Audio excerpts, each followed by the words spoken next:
Y fijaros que para acometer el trabajo de la Inquisición, pues tenemos, aparte del vídeo que os hablaba, que yo elaboré,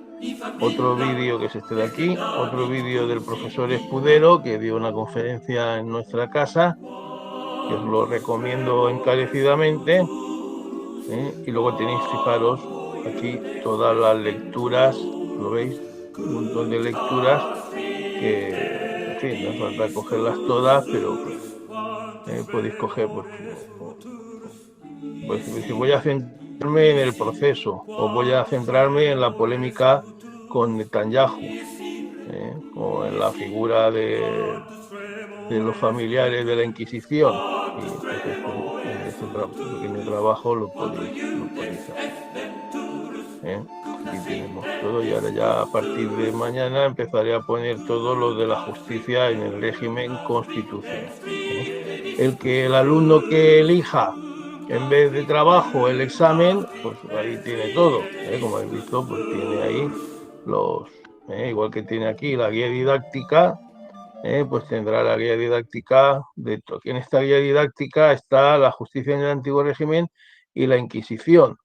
Y luego pondré la guía didáctica del régimen constitucional, del jurado y de la... Y como os decía, aquí vemos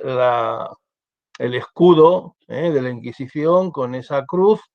bordeada por la espada de la justicia divina y el olivo de la reconciliación. Es decir, que a los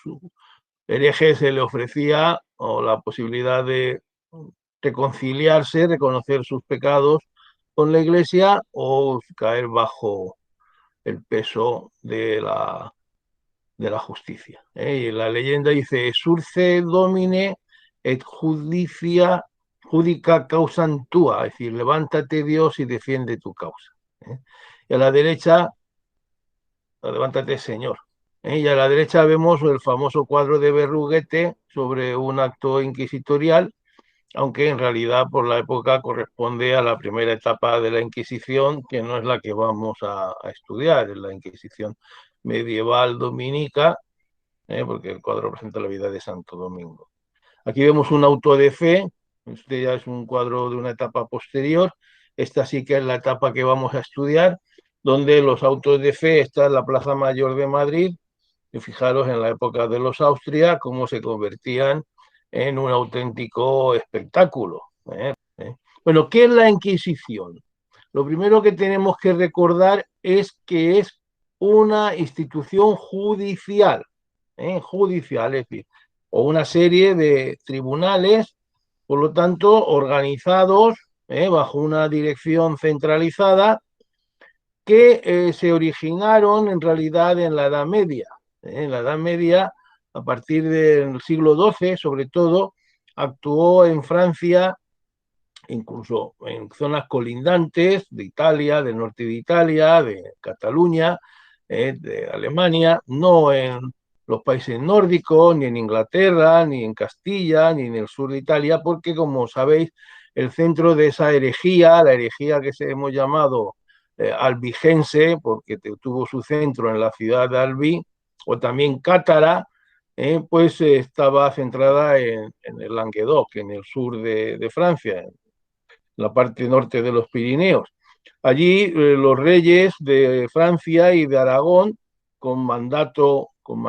papal, a través de este tribunal e incluso de la acción militar directa, pues dieron muerte a unos 50, 60.000 herejes. Y uno visita esta zona, le enseñan los castillos, la zona donde se refugiaron estos cátaros, que fueron erradicados manu militari, es decir, con una energía total. La institución quedó ahí, su función era superar las limitaciones que tenía la lucha contra la herejía que estaba en manos de los obispos. Como esta fue una herejía que se extendió mucho territorialmente, pues pasaban de un obispado a otro, esto dificultaba su persecución, la gran implantación que consiguió, y de ahí que el papado pues depositara en manos de los propios reyes y de esta institución que estaba por encima de los obispos esta persecución de esta importante herejía. Podéis verlo en internet, en la Wikipedia, por ejemplo, y veréis la importancia que tuvo y la energía, o si queréis decirlo así, la fuerza y la radicalidad con la que fue perseguida. Pero la que nosotros vamos a estudiar es la que llamamos Inquisición española o Inquisición de la Edad Moderna, porque también existió en Portugal, y había, por supuesto, una Inquisición papal, que era continuidad de la anterior, pero esta Inquisición española nace por petición de los reyes católicos, aunque ya unos reyes anteriores la habían solicitado, por una bula de Sixto IV en 1478. A pesar de que, en fin, se llevaba pidiendo varios años, no fue hasta el año 81 cuando empezó a funcionar el primer tribunal en Sevilla.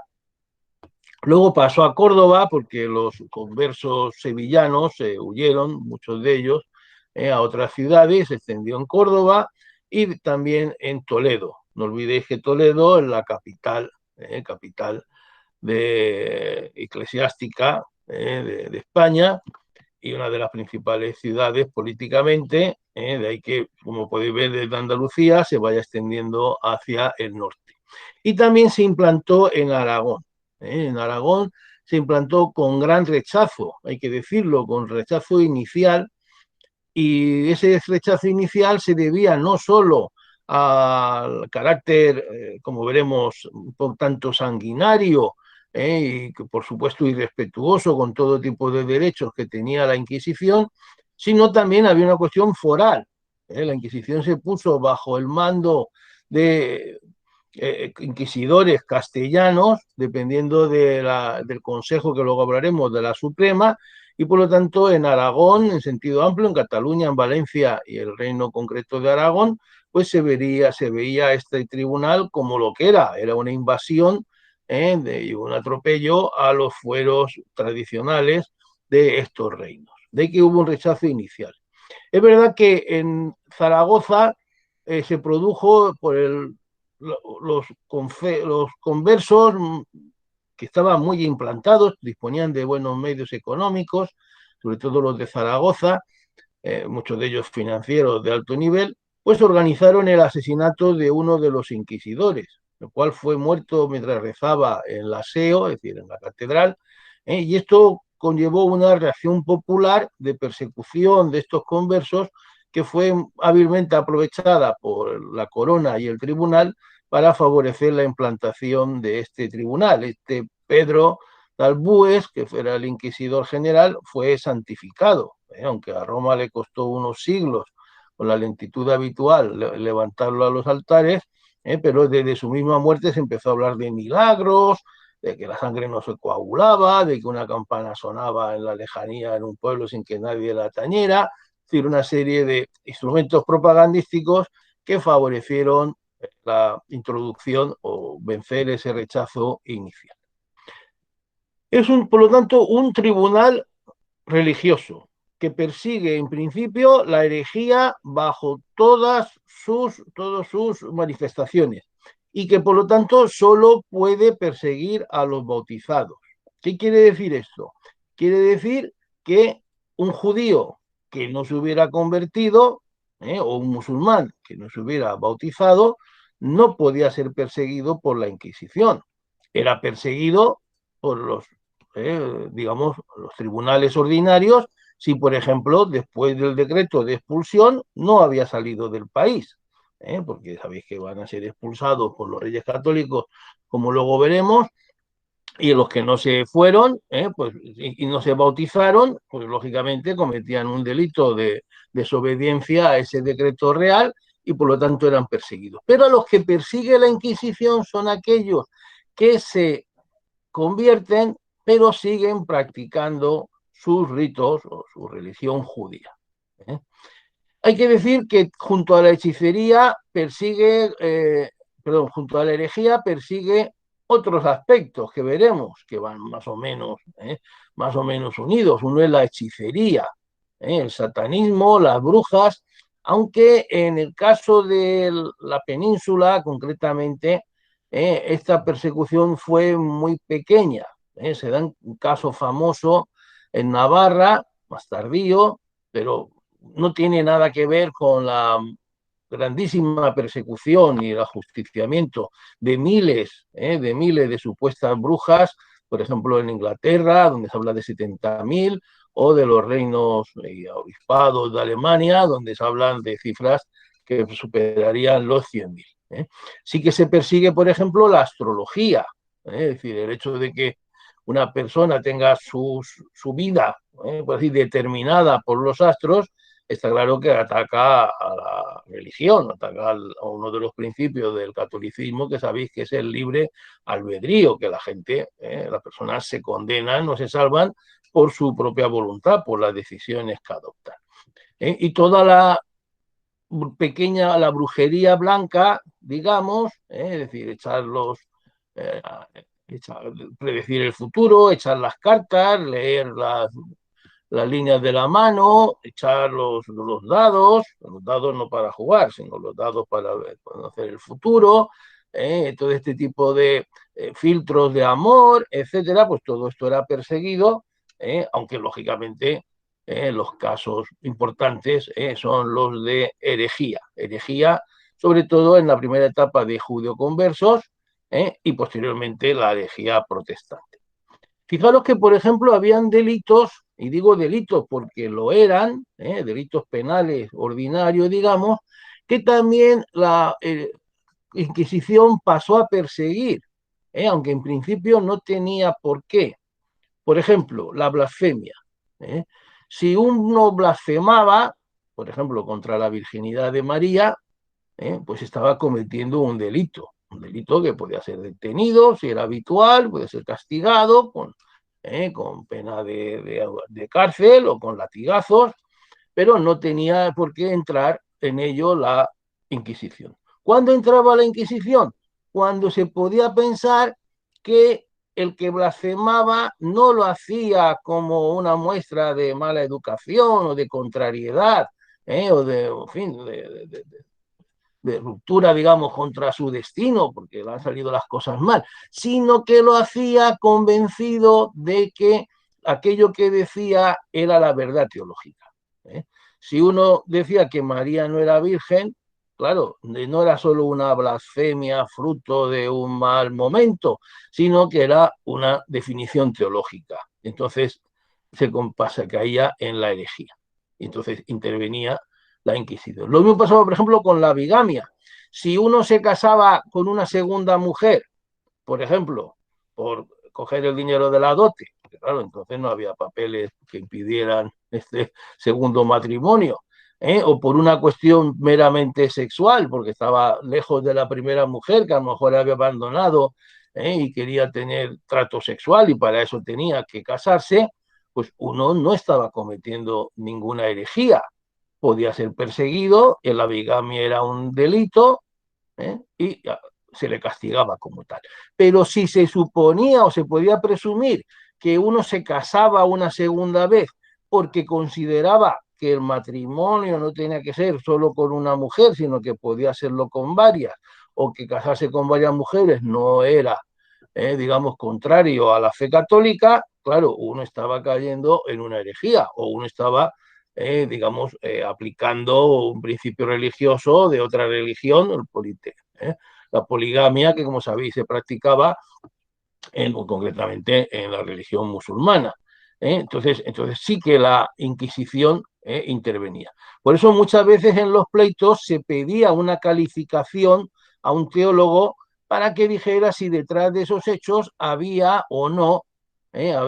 una cuestión de herejía, o simplemente era una cuestión, por decir así que decimos, de un delito penal ordinario. Perseguía la usura,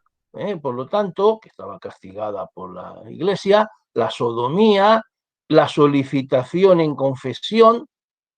porque un cura que se dejara llevar por la tentación y proponía a una feligresa mientras estaba confesando, ojo, estamos hablando de un sacramento, mientras estaba confesando le solicitaba relaciones o tenía relación con ellas, claro, al haber un sacramento por medio, esto era más, se consideraba peor que un simple pecado, peor que un simple delito, se consideraba que era una herejía porque estaba faltando a la integridad y al principio de ese sacramento. De hecho, podía pasar que un mismo hecho se persiguiera a la vez por la Inquisición y por los tribunales ordinarios, en cuyo caso estos cedían el paso, por decir así, dejaban que primero se manifestara la Inquisición su competencia, y si la Inquisición concluía que no era de su competencia, pasaba al tribunal ordinario. La Inquisición española tuvo su aplicación en todos los reinos de las coronas que se unificaron con los reyes católicos, pero no olvides que solo se unificaron a efectos reales, es decir, una monarquía que tenía un ejército, que tenía unos embajadores, pero no olvidéis que internamente cada uno de estos territorios mantuvo sus instituciones, su derecho, y cuando digo sus instituciones, pues acordaros que en su día hablábamos de sus cortes, sus consejos, Consejo de Castilla, Consejo de Aragón, sus cancillerías, etc. En principio se introdujo en Castilla, en Aragón, posteriormente en Navarra, se llevó y abrieron tribunales en México y en el Perú, y el de México también tenía jurisdicción sobre las Filipinas. Y el emperador Carlos la llevó también a los Países Bajos, aunque se suprimió posteriormente por el fuerte rechazo. Se estableció en Sicilia y en Cerdeña, pero no en Nápoles y en Milán. Y Portugal es un caso diferente porque Portugal, antes de su unificación o de su adscripción, diríamos, a la corona hispánica con Felipe II en 1560, ya había tenido desde 1539 su propia Inquisición. Una Inquisición aparte que tenía su propio consejo y que tenía también tenía tribunales no solo en la Portugal europea, sino que también los tenía que actuaban en Brasil y hasta en la India, en Goa, donde funcionó un importante tribunal. Este es Tomás de Torquemada, primer inquisidor general, que como muchos de ellos era de familia judeoconversa, porque aquellas familias los judeoconversos, digamos los que se convirtieron sinceramente o adoptaron sinceramente la fe católica, pues eran los más intransigentes, los más interesados en acabar con esa herejía de sus consanguíneos, de sus compañeros de origen, que de alguna manera con esa práctica judizante deslegitimaban a todos ellos. Aquí vemos las fechas de implantación, como podéis ver, se implantaban en territorios, no hay muchos tribunales, un territorio extenso, Sevilla, Córdoba, Granada, en toda Andalucía, Llerena para toda Extremadura, Toledo y Madrid, Madrid capital del reino, aunque ya veis que se introdujo el tribunal muy tardíamente, en 1640, Valladolid, donde estaba, no olvidé, la Chancillería, para toda lo que llamamos Castilla la Vieja, y Santiago de Compostela para Galicia, y fijaros cómo en la Corona de Aragón, Murcia, y en la Corona de Aragón tenemos uno en cada capital de cada uno de los reinos. Un tribunal en Valencia, en Barcelona, en Zaragoza, y otro en Palma de Mallorca, por esa insularidad, y también, fijaros que se abrió uno en Canarias también por los mismos motivos. ¿Cuáles fueron las causas de su creación? La teoría más arraigada, la teoría más implantada, es que los reyes católicos buscaban la unidad religiosa, la cual era un fin en sí mismo para conseguir pues, una solidez, una consolidación del reino e impedir que las disputas religiosas fueran un factor de debilidad. ¿Eh? Esto es coherente con la posterior expulsión de los judíos, la conversión obligada de los moriscos y la postrera, ya a principios del siglo XVII, expulsión de los moriscos. Es decir, que estaría dentro de un proyecto político a largo plazo de los Austrias que sería iniciado por los reyes católicos. ¿Eh? Le daba un poder, no os engañéis, incluso religioso, a los reyes el actuar sin necesidad de recurrir al Papa. Junto a eso, todos los autores también hablan de que evidentemente esto permitía a los reyes católicos y a sus seguidores, a sus pues, sucesores, debilitar la oposición política que hubiera podido surgir. ¿Eh? Por ejemplo, como decíamos, en Aragón se levantan, se manifiestan contra la Inquisición, recurren incluso al Papa, porque ven una violación de sus fueros, que en definitiva es lo que era. Y por eso sabemos que en la época de Felipe II, por ejemplo, pues utilizó la Inquisición para perseguir a su famoso secretario, que se escapó, Antonio Pérez, se escapó con una serie de secretos y se refugió en Aragón, y como no le podía perseguir por la vigencia del fuero aragonés, que se puso en manos del Justicia, pues le persiguió por hereje, era converso también, de familia conversa, Antonio Pérez, y el ejército intervino en nombre de la Inquisición, y Antonio Pérez se pudo escapar, pero el Justicia, que le había protegido, pues fue colgado en la plaza principal de la ciudad sin necesidad de juicio previo, solo por decir así, con el anatema inquisitorial. Fijaros que también se habla de que se quiso acabar, hay una cuestión social, con una poderosa minoría judeoconversa ascendente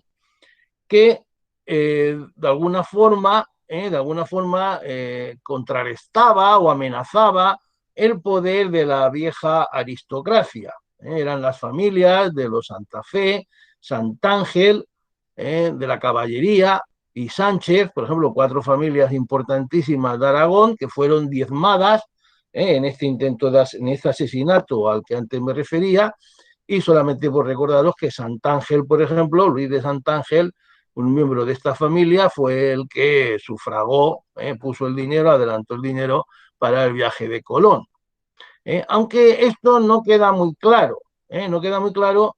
porque de hecho Fernando el Católico va a seguir contando que él mismo, por parte de una de sus abuelas, era descendiente de judeoconversos, pues va a seguir contando con numerosos conversos en su administración, sobre todo en asuntos económicos y fiscales, para el cobro de los impuestos, que es lo que los judíos habían estado haciendo antes de convertirse y los judeoconversos siguieron haciendo.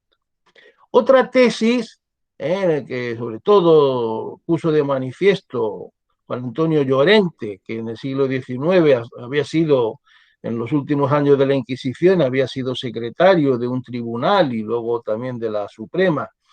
y que escribió un libro sobre la Inquisición en su exilio francés, porque era uno de los más famosos afrancesados. Pues Llorente decía que la Inquisición se había creado por motivos económicos, financieros, es decir, que la monarquía pues, se había aprovechado de la Inquisición o había creado la Inquisición para financiarse, porque los bienes de, por ejemplo, estas cuatro familias ricas de Aragón, pues parte de sus bienes fueron confiscados al ser perseguidos algunos de sus miembros. Pero los estudios que se han realizado a lo largo de los años, sobre todo ya en el siglo XX, digamos, que han podido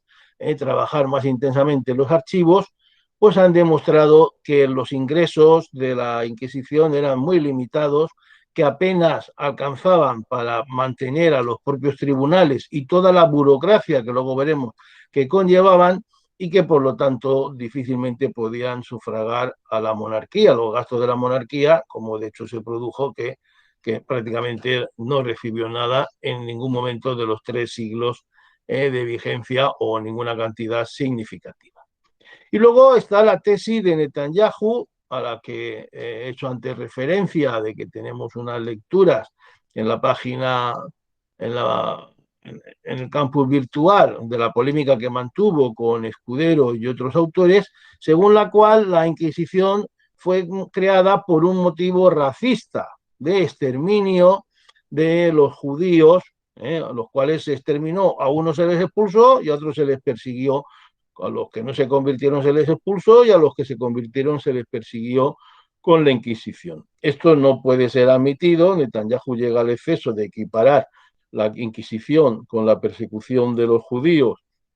a manos de los rusos o de los, sobre todo, de los alemanes, y esto, como dice Domínguez Ortiz o Escudero, pues es difícilmente equiparable. Primero porque hubo muchísimos conversos que no judizaron y que no fueron perseguidos, y en segundo lugar porque, claro, era una manera de exterminio muy costosa, porque había que hacerle un juicio, se le tenía en la cárcel a veces durante años. Acordados que Fray Luis de León estuvo 4 o 5 años en la cárcel, y además, claro, para luego matar a un porcentaje de ellos, no matarlos a todos, porque el porcentaje ejecutado sobre el porcentaje de los que fueron enjuiciados, pues es mínimo. Por lo tanto, era un método de exterminio absurdo y costoso. Hubiera sido algo contrario a los más elementales principios de la economía, digamos. Además, la Inquisición desde el principio también se preocupó de otro tipo de cuestiones, aparte de las cuestiones judías, como hemos dicho, por lo tanto no se puede centrar. Lo que sí que hace hincapié en ello Escudero es que la Inquisición era sobre todo un instrumento de poder, que dio a los reyes un extraordinario poder hacia adentro, y precisamente por conseguir esa solidificación, esa unidad religiosa, esa mediatización del poder del Papa, también hacia afuera. Aquí vemos la tesis de Netanyahu, un instrumento de política racista con una solución incluso genocida, pero repito que Escudero y otros autores dicen que esto es absurdo, dadas los números, las formas, porque las clases medias que supuestamente se beneficiarían, pues repudiaron la Inquisición. El propio Fernando era antirracista y apoyó a conversos sinceros. La Inquisición persiguió a todos, a moriscos, a judíos, a protestantes, a liberales, por lo tanto no había una cuestión racista. Y luego, pues como hemos dicho, las fuentes, que si se leen como se tienen que leer y no se seleccionan intencionadamente, no permiten esa equiparación de la actuación de la Inquisición y de la corona con los judíos, con otras formas de persecución que sufrieron, incluso antes en la propia España, donde en algún momento en los reinos de Castilla y Aragón se atacaron las juderías, dando muerte el populacho a cientos y a veces miles de judíos, por supuestas actuaciones de los judíos que se divulgaban y en realidad no respondían a la realidad, y había como racias, ataques a los judíos en sus aljamas, en sus guetos, y repito que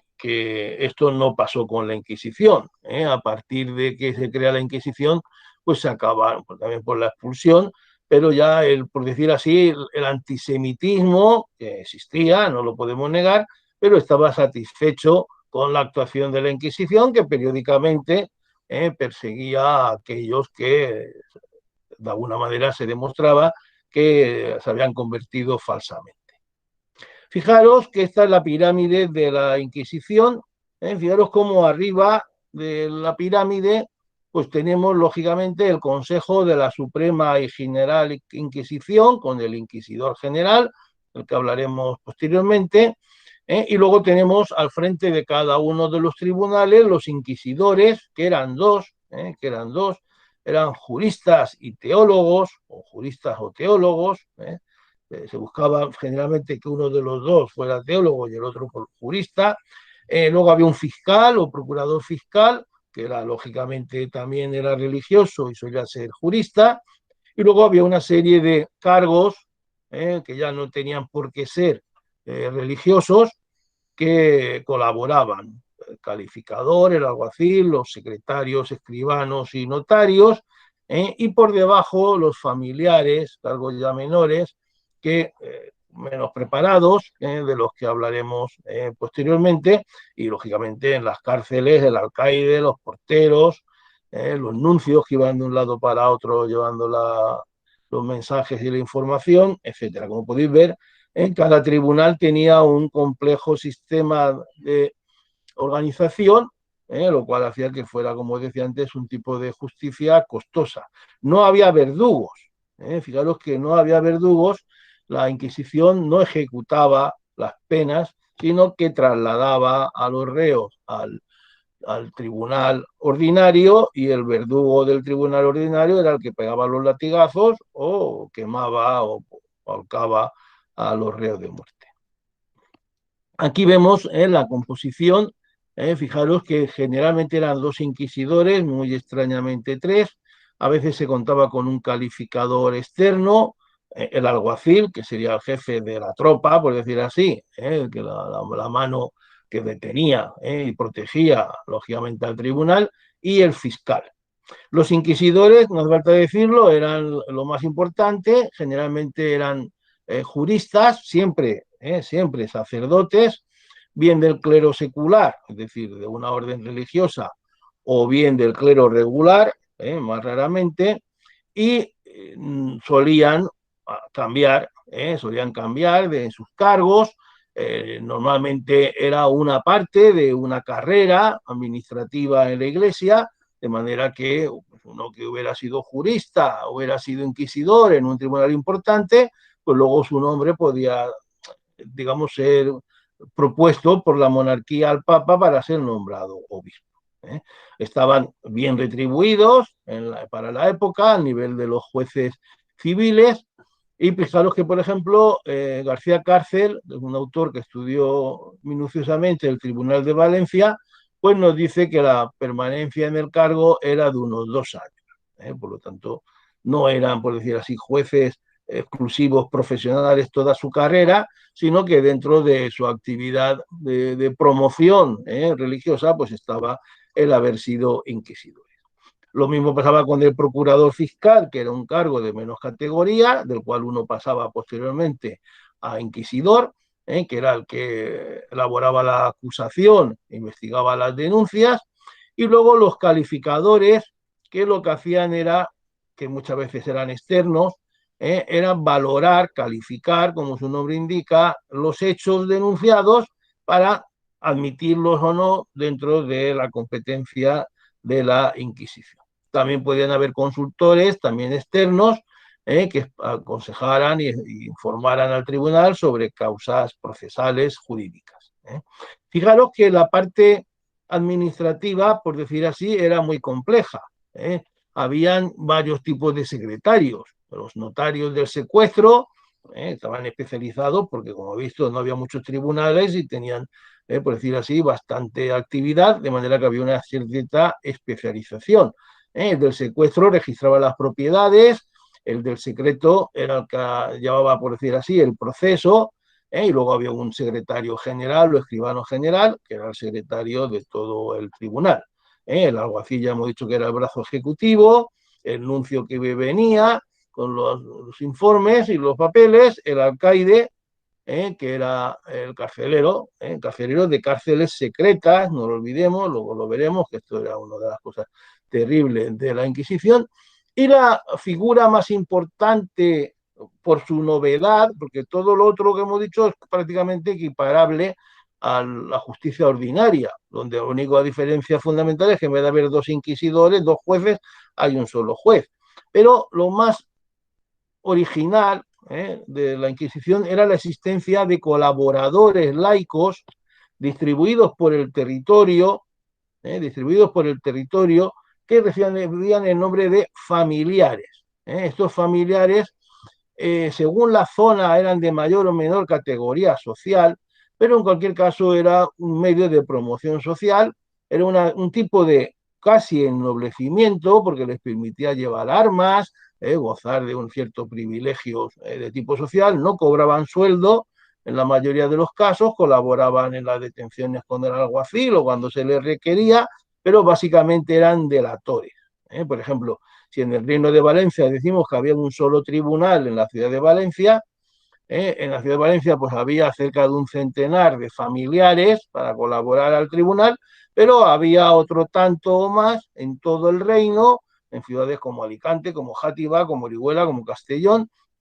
donde ellos, junto con los religiosos ordinarios, que también podían denunciar, lógicamente, pero ellos mantenían la presencia de la Inquisición, denunciando aquellos hechos y colaborando en el caso de detenciones, que fueran aquellos hechos que fueran significativos para la Inquisición. La mayoría, como he dicho, eran de extracción social popular, aunque también los había de la baja nobleza, y era, como os he dicho, un modo de promoción social. Era una honra en su momento ser familiar de la Inquisición y, lógicamente, el prestigio venía acompañado del pánico, del miedo que daban por la posibilidad de que le denunciaran a uno falsa o verdaderamente. Aquí vemos otro cuadro, un dibujo de un auto de fe en la misma Plaza Mayor de Madrid, a la que antes hemos visto un cuadro realmente más elaborado, a color. Aquí fijaros cómo vemos hasta un toldo para taparse del sol del verano, y como decía, un auténtico espectáculo. Aquí vemos a un cuadro que representa a Galileo, que fue fruto de la Inquisición, perseguido por la Inquisición, pero en este caso por la Inquisición papal. Bueno, y este es un dibujo del potro. Aquí vemos dos de los tres sistemas de tortura más utilizados. Este es el potro, que como podéis ver se tensaba con una polea, era una mesa donde las extremidades se sujetaban con unas cuerdas que se iban tensando. Luego también fijaros cómo se les colgaba de los brazos por detrás de la espalda. Y el tercer sistema que nos vemos aquí era el agua, que se les ahogaba con un embudo, poniéndoles agua en la boca hasta que estaban al borde de la muerte, y entonces se les dejaba respirar, produciendo, como suponéis, una angustia total, que era pues el sistema de tortura antiguo, que es de los más utilizados todavía casi en la actualidad, como podéis ver. Algunas notas de prensa sobre Guantánamo, la CIA y ese tipo de cosas. ¿Cómo era el proceso? El proceso es lo que se llama el proceso de pesquisa o proceso inquisitorial. Empezaba con una denuncia que podía venir de un familiar de la Inquisición, de un sacerdote o de un particular. Se producía enseguida la detención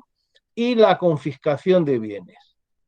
Lo más terrible de la Inquisición no era la tortura que hemos visto, esto es lo que más llama la atención, pero la tortura no era especialmente novedosa, sino que estos mismos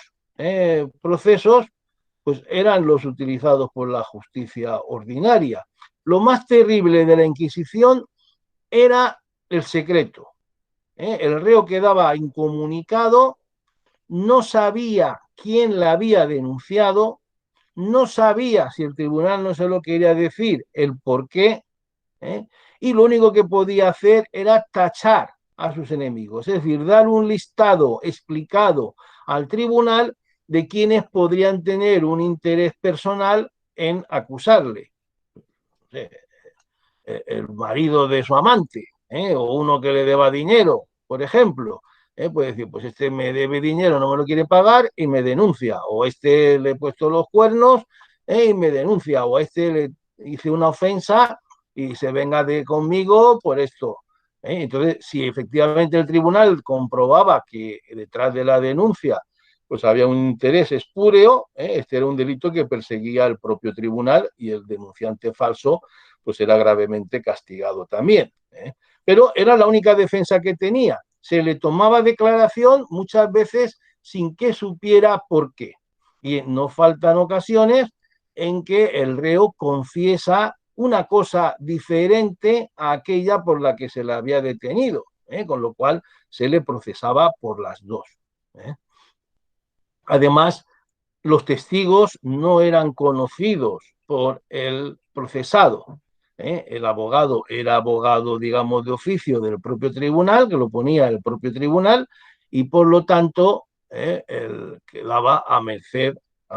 de ese secreto, que era terrible, porque uno no sabía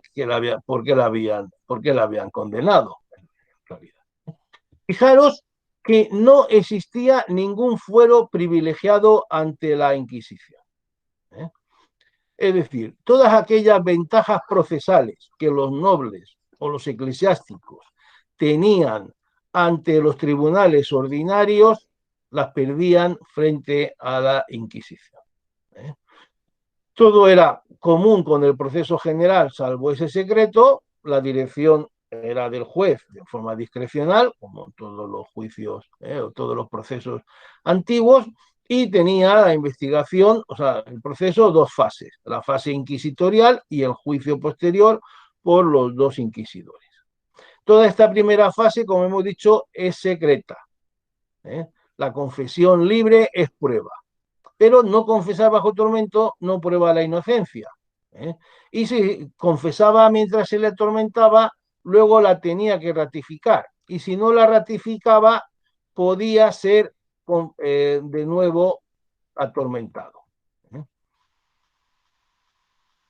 El fiscal redactaba a la acusación, que se trasladaba al reo, que era asistido por un abogado. No podía nombrar a su propio abogado, que es una de las grandes ventajas, por decir así, de los ricos sobre los pobres, el poder elegir abogado, tener un abogado de prestigio. Aquí no, el que te tocara. Y un teólogo realizaba la calificación y se practicaba, si se consideraba necesario, una pericial por los médicos. La Inquisición no tenía médicos propios, lo que hacía era nombrar a algún médico de la localidad, donde había universidad, a veces profesores de la universidad, el cual actuaba y cobraba por sus peritajes. También estaba presente en el tormento y, por ejemplo, pues debía determinar si el reo estaba loco y si podía resistir la tortura. Y estaba presente en el proceso, mientras se atormentaba al procesado, para pararlo en caso de que viera peligrar, porque no se quería dar muerte. Por el contrario, esto era un demérito tanto en la justicia ordinaria como en la inquisitorial. Que el reo se muriera durante su tormento, pues era una falta muy grave del tribunal y un desprestigio, lógicamente. Era el juez el que decidía si se procedía al tormento, si era necesario. El médico informaba si tenía la salud para resistirlo, y como hemos visto, no estaba tasada las formas, pero las tres más utilizadas eran el potro, la garrucha, que es lo que habéis visto uno colgando, y la ingestión de agua. Asistía toda esa burocracia, el inquisidor, el notario, el fiscal, el médico, y como os he dicho, se podía repetir incluso hasta 3 veces, pero no confesar, tanto como en el proceso ordinario, no suponía inocencia. Y la confesión requería posterior ratificación. Una vez concluido el proceso, pues se ponía la pena. Hay que decir una cosa, y es que el proceso no buscaba tanto la confesión del propio reo, la cual por otra parte a veces no hacía falta porque se confiaba en la veracidad de la denuncia, sino sobre todo que delatara a los colaboradores, a los copartícipes. Por ejemplo, si era una herejía que hemos hablado, de un judío converso o luego de un protestante, claro, no se quería coger a uno, se quería saber si había una organización detrás para coger pues toda una agrupación de la misma fe, por decir así, y disolver completamente ese núcleo de herejía. Las penas, pues según la gravedad, eran azotes, cárcel, destierro, confiscación de bienes, galeras y el uso del San Benito con carácter general, que era pues, una vestimenta infamatoria con el famoso cucurucho que uno tiene que llevar en procesiones, en misa y a veces hasta en su casa. Había una discrecionalidad casi total del tribunal y la pena máxima, lógicamente, era la ejecución en la hoguera, porque la llevaban a cabo las autoridades seculares, que se llamaba relajar. Relajar era entregar al tribunal ordinario, al verdugo, si quería decirlo así, pero el verdugo es un mero agente, a sus mandos, a los jueces y alguaciles ordinarios, entregarles el reo para esas penas. Si confesaba, si confesaba, se le daba el beneficio de matarlo antes, mediante el garrote vil, de matarlo antes para que no sufriera el fuego, que se consideraba que era mucho más doloroso. Si uno había huido, y todo el que podía huía, obviamente, si uno estaba en un núcleo de estos hereje o protestante y pillaban a uno, pues claro, había que tener mucha confianza en el amigo, en el compañero, para pensar que no iba a delatarlo. Por lo mejor de delatarlo no podía suponer que él salvara la vida. Y entonces, pues, enseguida los colaboradores, los socios de actuación, pues huían. Como podéis imaginar, huían a la primera detención y entonces se les quemaba en efigie. Y lógicamente pues se daba orden de detención, aunque entonces era mucho más difícil que ahora, obviamente. Un ejemplo, un blasfemo que conocemos por este texto, lo voy a enseñar. Aquí vemos uno de los libros, de los cuadernos más interesantes sobre la Inquisición, que es un congreso, las presentaciones de un congreso que se hizo en el año 76 en la Universidad Menéndez Pelayo. Pues aquí vemos, Tomás y Valiente analiza un caso, el proceso de un particular que había blasfemado, fue interrogado, fue denunciado por un sacerdote. En la interrogación, en el interrogatorio, él mismo confesó que en una ocasión había arrojado a un médico, estando enfermo, le había arrojado un crucifijo, lo cual era un acto de, lógicamente, poca fe, no digo herético, pero rechazable desde el punto de vista teológico, utilizar como arma un crucifijo, y eso hizo que se acumulara a la pena de la blasfemia. Se le obligó a oír misa con San Benito y Mordaza, 100 azotes, que son muchos, y 6 años de destierro. Y si leéis el caso, veréis que a los 3 años pidió a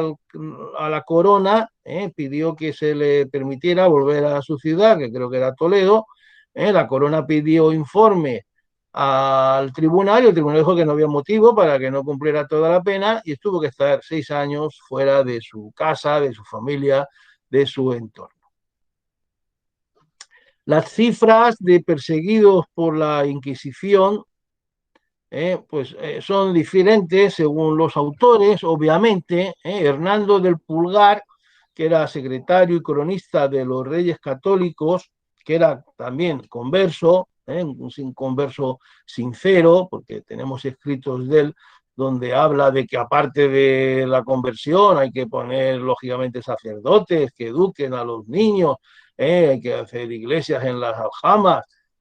y también de una catequesis, por decir así, para que la gente abandone su religión originaria, y él critica bastante la Inquisición, pues habla de que se habrían quemado en la hoguera en 10 años unas 2.000 personas y que otros 15.000 habrían sufrido diversas penas, que es lo que se habla de reconciliación, es decir, no ejecutados. Llorente, al que ya me he referido anteriormente, en 1822, pues habla de 341.000 personas, de las cuales el 10% habrían sido ejecutados, lo cual nos dice que habrían sido ejecutados pues 31.000 o 32.000 personas, que supondrían aproximadamente el 10%. Para Henry Kamen, autor de este libro que antes os enseñaba, La Inquisición Española, Henry Kamen, publicado por el libro de bolsillo de Alianza Editorial, uno de los posiblemente más difundidos, que tiene la portada, el escudo de la Inquisición. Pues este autor británico dice que es una cifra muy exagerada, lo cual nos dice, incluso admitiendo la cifra de Llorente o la de Hernando del Pulgar, aunque estaba referida solo a la primera etapa más activa, más violenta de la Inquisición, lo cual nos dice que con esas cifras no podemos admitir la tesis de Netanyahu, porque ejecutando al 10% de los procesados no se puede hacer una limpieza étnica, eso es evidente. Fijaros que Henningsen, este tiene nombre de cerveza, es danés, como la cerveza que parece evocar, es danés, y este nos habla de que de 49.000 juicios que él, en el archivo de Simancas, digamos, trabajó, fichó, pues solamente los ejecutados no llegaba al 2% de los procesados. Lo cual de alguna manera refuerza esa tesis de que como limpieza étnica pues era muy poco efectivo. Y García Cárcel, que os decía que ha estudiado el Tribunal de Valencia minuciosamente, habla de que en este tribunal se procesaron unas 150.000 personas, en toda su existencia, desde 1480 y algo hasta 1834, 3 siglos y pico, por lo tanto, y que entre el 2 y el 4%, entre 3 y 6.000 personas, serían ejecutadas en esos 3 siglos. En menos del 2%, dice, se utilizó la tortura, y nadie la sufrió más de 2 veces, aunque como hemos dicho, se podían utilizar hasta 3 veces. Por lo tanto, como podéis ver, la Inquisición fue muy nefasta, pero en cuanto a las cifras, no fue especialmente sangrienta. En la cúpula hemos dicho que estaba el Consejo de la Suprema Inquisición, que se llamaba simplemente la Suprema. Fue creado ya unos años después de la puesta en funcionamiento del tribunal, y su jurisdicción abarcaba todos los territorios de la monarquía, todos los tribunales de la monarquía, pero nunca los portugueses. Portugal, como hemos dicho, tenía su propia Inquisición, su propio consejo, y nunca estuvo en los 60 años, si no recuerdo mal, que estuvo unida a la corona de Castilla y Aragón, de 1580 a 1640, pues nunca hubo una identificación o una unificación de estas instituciones paralelas. ¿Qué hace el Consejo? Controlar a los tribunales y proponer al rey el nombramiento de los presidentes, es decir, de los inquisidores y miembros de los tribunales y de los propios consejeros. Este consejo fue suprimido en Cádiz, y aunque la Inquisición se volvió a implantar, pero en realidad pues el consejo como tal no volvió a funcionar intensamente. Es un consejo que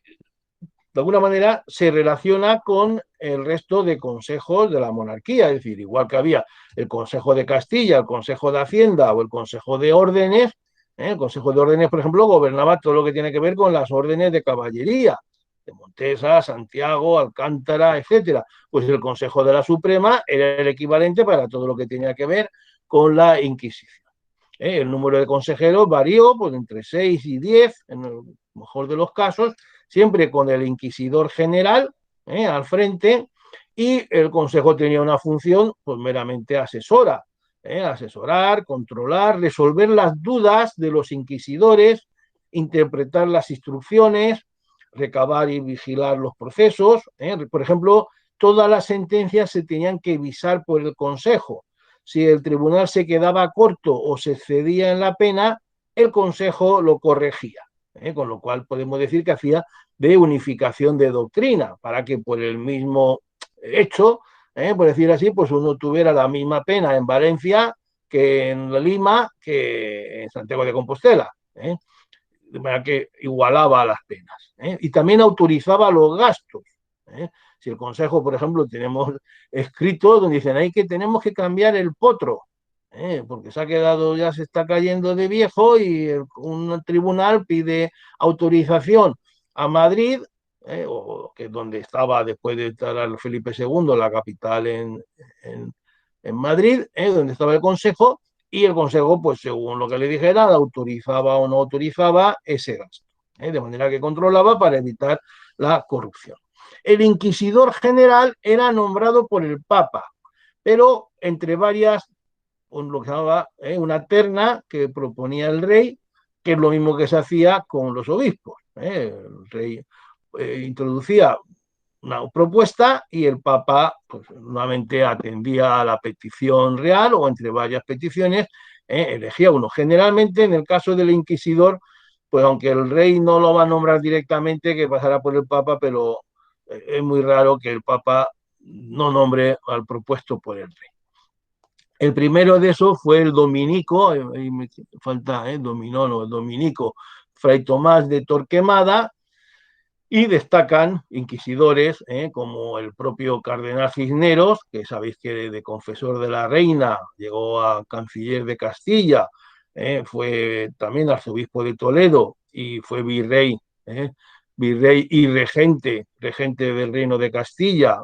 en la época en la que ya había muerto el rey Fernando y todavía no había venido el nuevo rey Carlos I por la enfermedad mental de la reina Juana, Juana la Loca, y por ejemplo también fue inquisidor general Adriano de Utrecht, que era colaborador de Carlos I, que vino de los Países Bajos con Carlos I, que luego sería Carlos V, y que pues esta amistad, porque había sido tutor del rey en su infancia, esta amistad con el emperador, pues le servirá para ser el Papa Adriano, aunque reinó como Papa, estuvo de Papa muy poco tiempo porque falleció a pocos años después de ser nombrado, pero bueno, fue canciller de Castilla también, fue inquisidor general, fue obispo de Tortosa, si no recuerdo mal, y después fue Papa. Y el inquisidor lo que hacía pues era presidir la Suprema, nombrar los cargos, designar los propios miembros del Consejo ante la propuesta del propio Consejo y en definitiva dirigir y dirigir todo el organigrama y, como decíamos, confirmar, anular o modificar las sentencias de acuerdo con lo que su propio Consejo le venía aconsejando. No lo hemos dicho, pero lo normal es que casi todos o todos los consejeros de la Suprema antes hubieran sido inquisidores. Por eso era prácticamente el único consejo de la monarquía que estaba formado en su totalidad por sacerdotes, como consejeros. Una cuestión curiosa es la derogación o la supresión de la Inquisición. La Inquisición en realidad fue suprimida 3 veces. Porque aquí no la nombramos, pero ya Napoleón, cuando conquista España, después de la derrota de Bailén, como sabéis, su hermano José tiene que abandonar Madrid, tiene que pasar a Francia, las tropas leales a Fernando VII conquistan casi toda la península, prácticamente menos el País Vasco y Navarra, pero en ese tiempo Napoleón está organizando un gran ejército y vuelve a invadir la península, la reconquista prácticamente toda, menos algún territorio por aquí, por Alicante, Almería y Cádiz, como sabéis, y cuando está en Madrid, en Chamartín, que entonces era un pueblo en las afueras de Madrid, pues redactó un famoso decreto de Chamartín que, entre otras cosas, derogaba la Inquisición. Como la implantación francesa pues no tuvo duración, no tuvo permanencia, pues esa derogación prácticamente no se nombra, pero fue la primera. La segunda fue en las Cortes de Cádiz, pero no cuando se reunieron las Cortes, no cuando aprobaron la Constitución, sino en realidad fue abolida ya en el año 13, después de la propia Constitución, que como sabéis todos, se aprobó en marzo, el 19 de marzo de 1812, y cuando ya se promulgó la Constitución, pues algunos diputados dijeron que la Inquisición era anticonstitucional. Hubo uno de los debates más intensos, más radicales, a favor y en contra de la Inquisición. La publicación de estos debates abarca 700 folios, como dice Escudero en la conferencia que os he puesto en la página web, en el campus virtual, lo dice Escudero, que ha tenido la atención de leerse los 700 folios, todas las intervenciones. Hay intervenciones de altísimo nivel a favor y en contra, y la votación fue bastante reñida, porque hubo como 60, un centenar o algo más a favor de disolución, y unos 60 que representaban un poco la visión más antiguo régimen, la visión de los que luego se llamaron los persas, como sabéis, que estaban a favor de mantener la vigencia de cuanto más instituciones del antiguo régimen mejor, y una de las principales pues era la Inquisición. Cuando Fernando VII, en el famoso decreto de Valencia del año 14, deroga toda la obra de las Cortes de Cádiz, pues lógicamente se produce la derogación de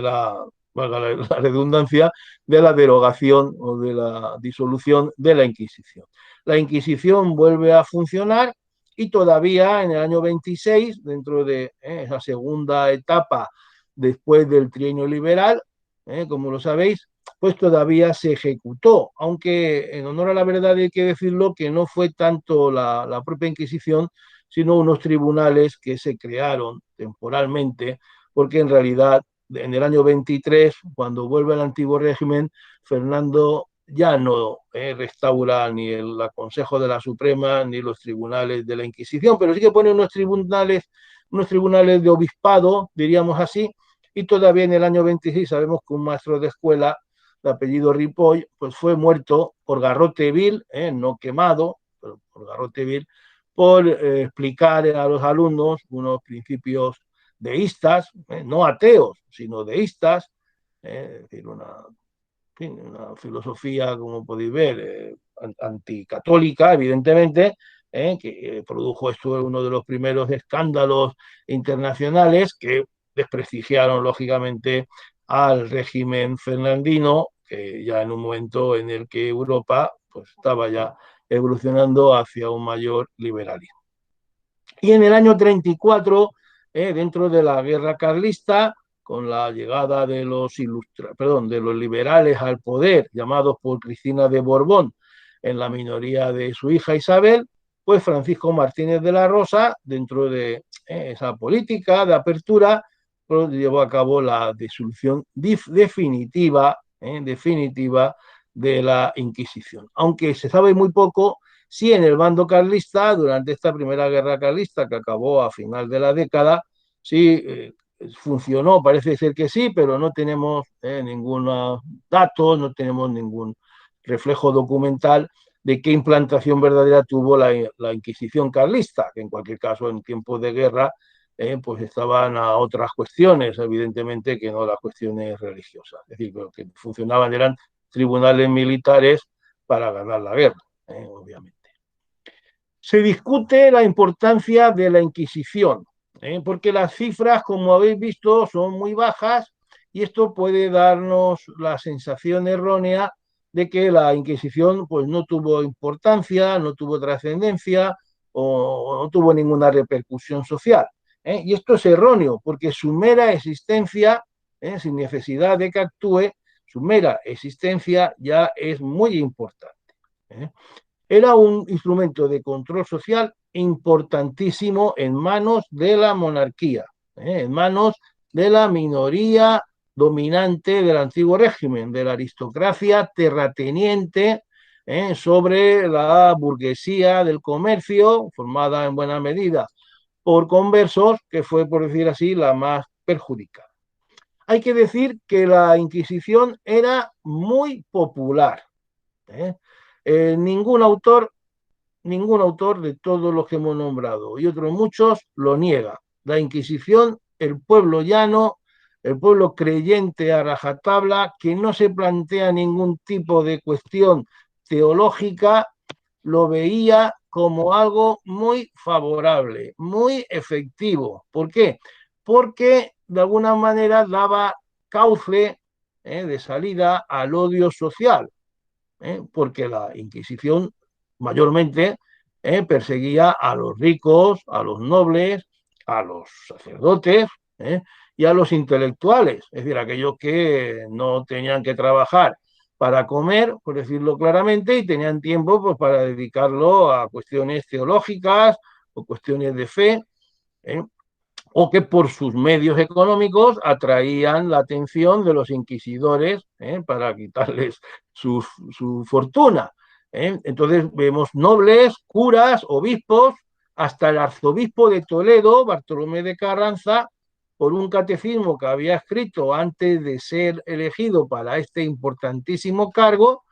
fue perseguido por el inquisidor general por una revancha personal, porque el inquisidor general había aspirado a este cargo, no lo obtuvo el tal Bartolomé, y entonces alguien echó mano de este catecismo que había escrito unos años antes este tal Carranza y le abrieron proceso. Como era un arzobispo, al final el Papa lo que hizo fue intervenir para que fuese a Roma, proseguir el trámite en la jurisdicción papal. Al final el Papa le absolvió, pero prácticamente poco antes de morir. Y en esos 16 años, ni más ni menos, que estuvo la sede vacante con el arzobispo en Roma, pues el rey cobraba una parte de los ingresos, como de acuerdo con las relaciones, los concordatos, diríamos, del rey con el Papa en las sedes vacantes para animar al Papa a nombrar quien las ocupara, pues el rey se llevaba una parte de los ingresos. También sabéis el caso de Fray Luis de León, bien conocido, que estuvo 5 años encarcelado por una traducción libre que hizo del Cantar de los Cantares, en vez de recurrir a la traducción oficial que se había aprobado, llamada Vulgata, que se había aprobado en el Concilio de Trento. Y ya hemos nombrado aquí cómo Felipe II la usó para detener a Antonio Pérez, que era converso, de familia conversa, el cual escapó, pero se había refugiado en Zaragoza en manos de Lanuza, y el tal Juan de Lanuza, justicia de Aragón, por defender los principios jurídicos de la aristocracia aragonesa, que estaban en el fuero general de Aragón, pues simplemente fue colgado sin juicio ninguno, como escarmiento, pero con el apoyo de que había sido un delito de herejía el que había motivado la persecución de Antonio Pérez, y por lo tanto él era colaborador de esa, copartícipe junto a Antonio Pérez de esa herejía.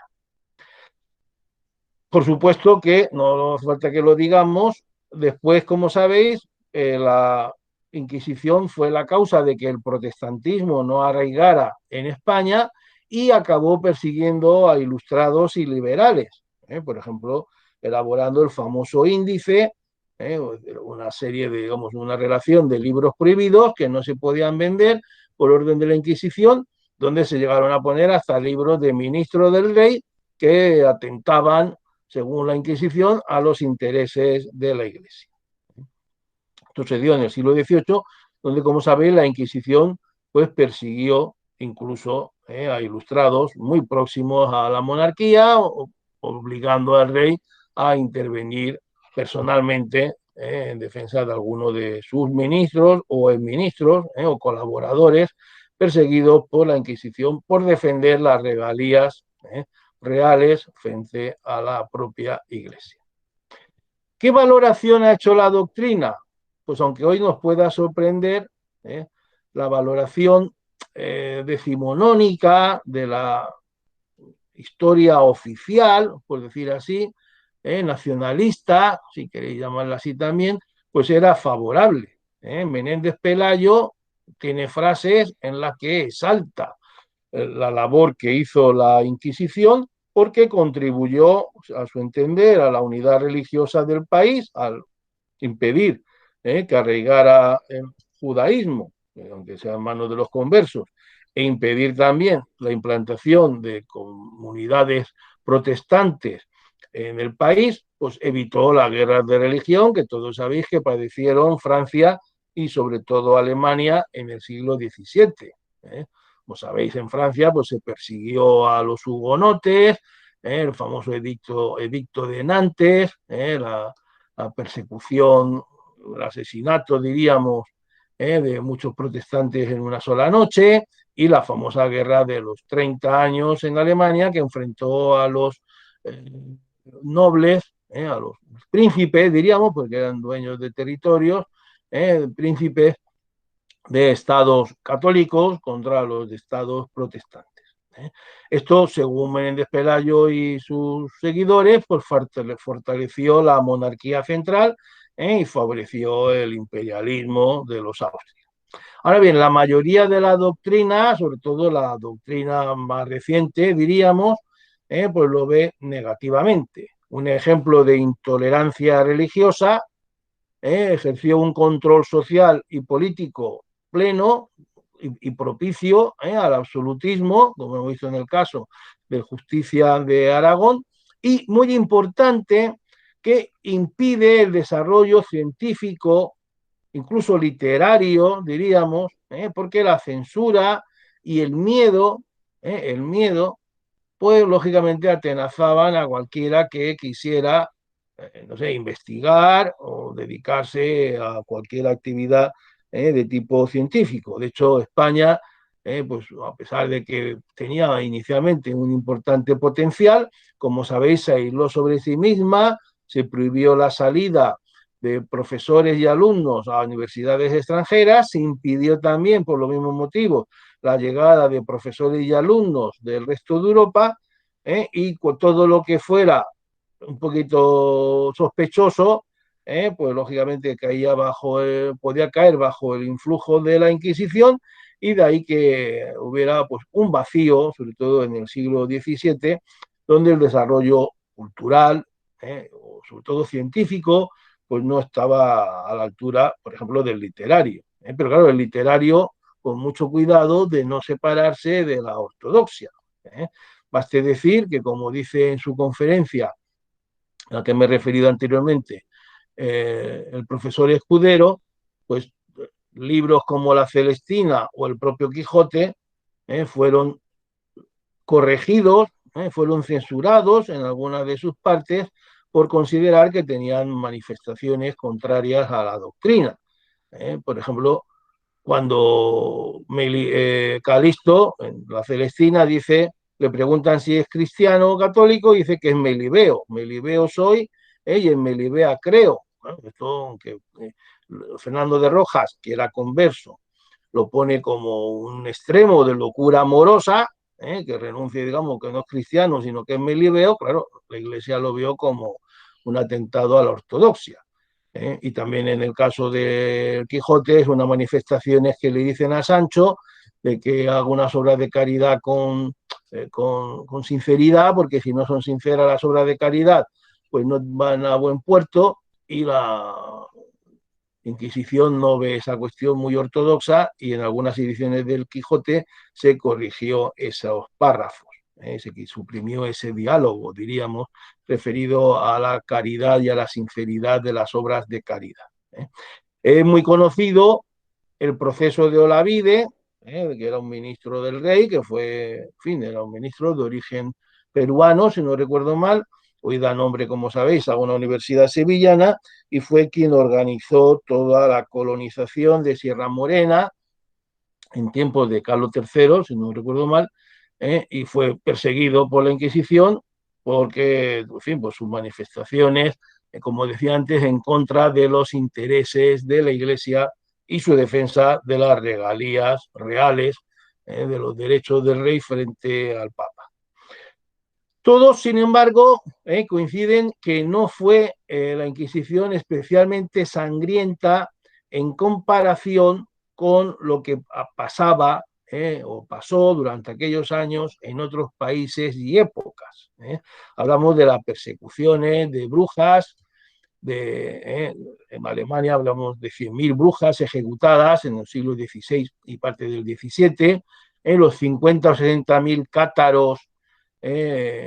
ejecutados en Aquitania, en Occitania, perdón, la famosa frase de matadlos a todos, pues Dios reconocerá lo suyo, porque le preguntaron a uno de los jefes inquisitoriales cómo van a distinguir a los herejes que se habían refugiado en una ciudad de quienes no lo eran. Y él dijo, matadlos a todos y Dios reconocerá a los suyos. También es famosa la noche de San Bartolomé. Sabéis que San Bartolomé cae en agosto, y aquella noche hubo una conjura para dar muerte a los cabezas de familia hugonotes, y en 2 o 3 días se dieron muerte a cerca de 10.000, 2.000 en París en solo una noche, y los que no fueron pillados en su casa, pues lógicamente podéis suponer que salieron huyendo, dejándolo todo para escapar a Alemania, Holanda, donde fueron acogidos. Y no digamos las auténticas, estas sí, actuaciones racistas, eh, como la Alemania de Hitler, donde se mataron a 6 millones, el genocidio armenio, muy discutido, como sabéis, con más de 1 millón de armenios muertos a manos de los jóvenes turcos, o la más reciente matanza de Hutus y Tutsis. Sabéis que primero empezaron matando unos a los otros y luego los otros a los unos, donde en Ruanda y países limítrofes pues se dio muerte a machetazos, en gran medida, a cerca de 1 millón de esos. Por tanto, la Inquisición, aunque tenga la peor fama, podemos decir, pero tenemos que tener en cuenta que no tuvo esas cifras, ni mucho menos, como hemos visto, aunque eso no nos debe llevar a pensar que no tuviera ninguna influencia. Fue muy negativa para el desarrollo científico, y fue un instrumento al servicio del absolutismo, que eso sí, lo que no se puede dudar es ni de que fuese popular, como era muy popular el rey absoluto, no lo olvidéis, no lo olvidéis, cuando Fernando VII llega a España y acaba con la Constitución, es porque es consciente de que tiene el apoyo popular del bajo pueblo, del populacho, diríamos, de la mayoría de la población campesina, rural y de las clases bajas de las ciudades, sabe que tiene ese apoyo, creen en el deseado, como sabéis, a pie juntillas, lo mismo que tienen la fe religiosa radical a ultranza, tienen la fe en el rey, y eso le permite actuar sin una verdadera oposición popular y suprimir todos los derechos y todas las garantías que daba la Constitución.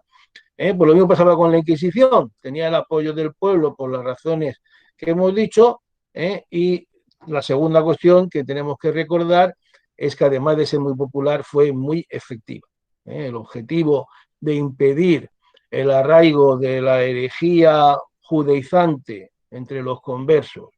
y el de impedir el arraigo posterior de comunidades protestantes,